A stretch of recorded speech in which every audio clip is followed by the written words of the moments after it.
శైవక్షేత్రంగా నల్గొండ జిల్లాలోని చెరువుగట్టు పార్వతీ జడల రామలింగేశ్వర స్వామి ఆలయం ప్రసిద్ధి. నిత్యం వేల మంది ఆ ఆలయాన్ని సందర్శిస్తారు. అమావాస్య, పౌర్ణమి వంటి ప్రత్యేక రోజుల్లో భక్తుల రద్దీతో కిటకిటలాడుతుంటుంది. అలాంటి ప్రసిద్ధ పుణ్యక్షేత్రం మౌలిక వస్తువులకు నోచుకోవడం లేదు. సౌకర్యాలు కల్పించడంలో అధికార యంత్రాంగం విఫలమవుతోందనే విమర్శలు వ్యక్తమవుతున్నాయి. నల్గొండ జిల్లా నార్కట్పల్లి మండలం చెరువుగట్టులోని శ్రీ పార్వతీ జడల రామలింగేశ్వర క్షేత్రం ఆధ్యాత్మిక శోభతో విరాజిల్లుతోంది. తెలుగు రాష్ట్రాలతో పాటు మహారాష్ట్ర, కర్ణాటక నుంచి భక్తులు తరలివచ్చి స్వామివారిని దర్శించుకుంటారు. నిత్యం వేలాది మంది భక్తులు తరలిరావడంతో రద్దీగా ఉంటుంది. మౌలిక వసతులు లేకపోవడం, అపరిశుభ్రత వల్ల భక్తులు తీవ్ర ఇబ్బందులకు గురవుతున్నారు. ఏటా సుమారు 14 కోట్ల ఆదాయం వస్తున్నా సౌకర్యాలు కొరవడ్డం గమనార్హం.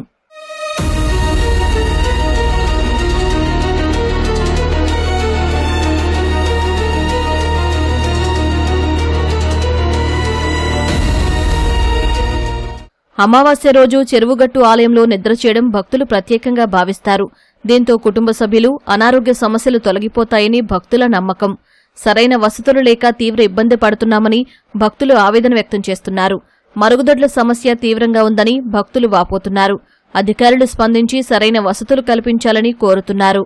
సౌకర్యాలంటే బాత్రూమ్లు ఇంకా వేయించాలి, బట్టలు మార్చుకునే గదులు పెంచాలి, అవిటికి బాగుంటుంది. ఇక్కడ ఇంకా అందరూ ఇప్పుడు వచ్చే భక్తులు కూడా ఎక్కడ పడితే అక్కడ బట్టలు వేయడము, చెత్త వేయడము ఇలాంటివి చేస్తారు. అవన్నీ కూడా అభివృద్ధిలోకి తేవాలి అన్న. స్నానాలకు అంటే మంచిగా, కానీ బాత్రూమ్లు అయితే మస్తు ఘోరంగా ఉన్నాయి అన్న. అసలు బాగాలేవు, అసలు గలీజ్గా చేస్తారు. అసలు వాటర్ లేవు, ఏం లేవు, మస్తు ఇబ్బందిగా అనిపిస్తుంది. ఇక్కడ సరైన ఫెసిలిటీస్ లేవండి. బాత్రూమ్ అండ్ డ్రింకింగ్ వాటర్ ఇవన్నీ కొంచెం ఇబ్బందిగా ఉంది. కొంచెం ఫెసిలిటీస్ అరేంజ్మెంట్ చేస్తే షెల్టర్స్, పడుకోవడానికి షెల్టర్స్ అండ్ కొంచెం ఫుడ్, భక్తులకు కొంచెం ఫ్రీ ఫుడ్ పెట్టడము అలాంటివి చేస్తే బాగుంటుంది. ఈ టాయిలెట్ కు ప్రాబ్లమే, లేడీస్ కి ప్రాబ్లమే. గవర్నమెంట్ లో పడ్డది కానీ ఎవరు పట్టించుకోవడం అయితే ఇక్కడ లేదు. ఏ ఎమ్మెల్యేలు కానీ ఎవరు కానీ పట్టించుకోవట్లేరు. ఎవరు ఫెసిలిటీస్ చాలా పెంచాలి. జనాలు వచ్చేది ప్రతి నెల అమాసకు వచ్చే 2 రోజుల ముందు చాలా మంది వస్తారు, కానీ పెంచాలి. ఫెసిలిటీస్ బాగా పెంచితేనే జనాలు బాగుంటుందని కోరుకుంటున్నాం. చెరువుగట్టు ఈవోగా బాధ్యతలు చేపట్టిన తర్వాత పారిశుద్ధ్యంపై ప్రత్యేకంగా దృష్టి సారించామని ఆలయ ఈవో మోహన్ బాబు తెలిపారు. పసుపు కుంకుమలతో భక్తులు కోనేరులో స్నానాలు ఆచరించడంతో నీరు కలుషితమవుతోందన్నారు. భక్తులకు అవగాహన కల్పించి సమస్యలను అధికారుల దృష్టికి తీసుకెళ్తామని మోహన్ బాబు వివరించారు. ప్రధానంగా శానిటేషన్ మీదనే ఫోకస్ పెట్టడం జరిగింది.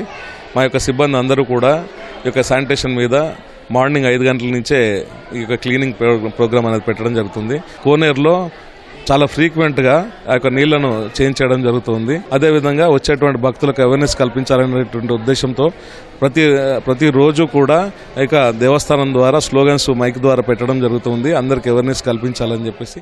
నిత్యం భక్తులతో రద్దీగా ఉండే చెరువుగట్టు ఆలయంలో మౌలిక సదుపాయాలు కొరవడ్డంపై భక్తులు ఆగ్రహం వ్యక్తం చేస్తున్నారు. ప్రసిద్ధమైన క్షేత్రం కావడంతో భక్తులకు ప్రత్యేకమైన వసతులు కల్పించాల్సిన అవసరం ఉందని పలువురు సూచిస్తున్నారు.